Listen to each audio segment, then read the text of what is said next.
Nakakamiss yung panahon na tayo ay magkakasama. Iba pa rin pala kapag buo ating barkada. Inuman hanggang abutin pa ng umaga. Walang pakialam kung makatulog sa kalsada. Pero ngayon hindi na to kagaya ng dati.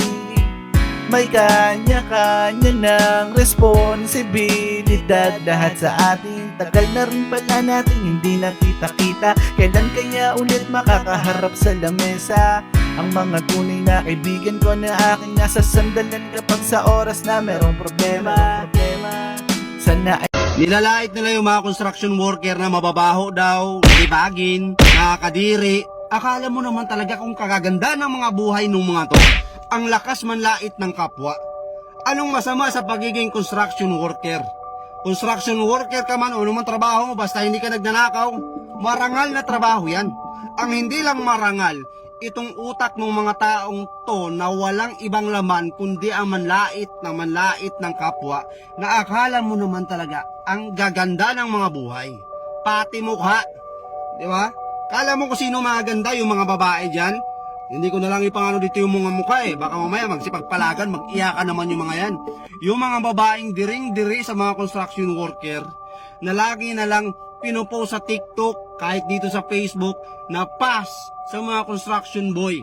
Nakakadiri sila, ang babaho nila. May mga vlogger dyan, kilala nyo na yan, kahit di ko na sabihin, napanood nyo rin naman yan.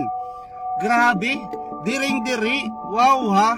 Eh di sana kayong gumawa ng mga bahay ninyo. Ayaw nyo pala eh.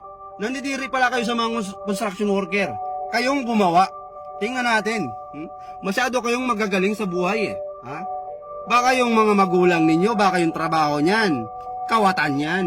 Ha? Baka yung pinapakain sa inyo ng mga magulang nyo, ang ganda nga ng trabaho ng mga magulang nyo, pero lakas naman mangawat. Ha?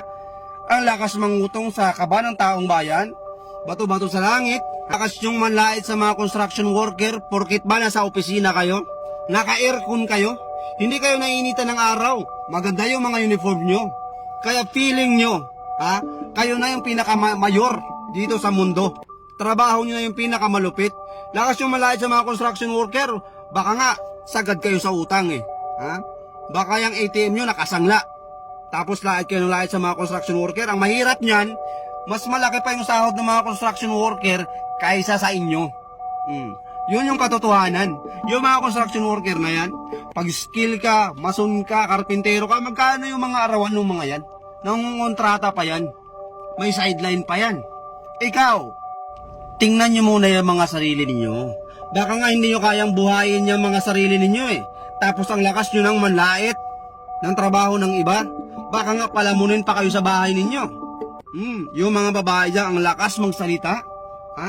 Pa sa mga construction boy.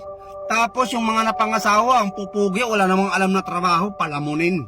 Oh, real talk. Real talk, babae pa yung nagtatrabaho. Yung lalaki nasa bahay lang kasi nga, pass daw siya sa construction boy kasi nakakadiri. Mababaho. O nag-asawa ng pogi ngayon, yung pogi, saksaka ng tamad. Oh, siya yung nagtatrabaho, magaling, palakpakan. Magiting kang babae ka. Yan tayo eh. Bago mo tingnan yung kamalian ng iba, tingnan mo muna yung sarili mo. Baka hindi perfecto yung buhay mo, kaya dahan-dahan sa pananalita. Ito ha, shout out sa mga TikToker dyan, sa mga babae dyan na akala mo kung sino maganda, na lagi nalang pinapangalantaran na pa sa mga construction boy, mababaho sila, kadiri sila. Hoy, huwag kayong magsalita ng tapos, kaibigan, ha mga girls. Baka nyan, pag nakapag-asawa kayo, ha? Baka may hirap pa kayo sa buhay. Huwag masalita ng tapos.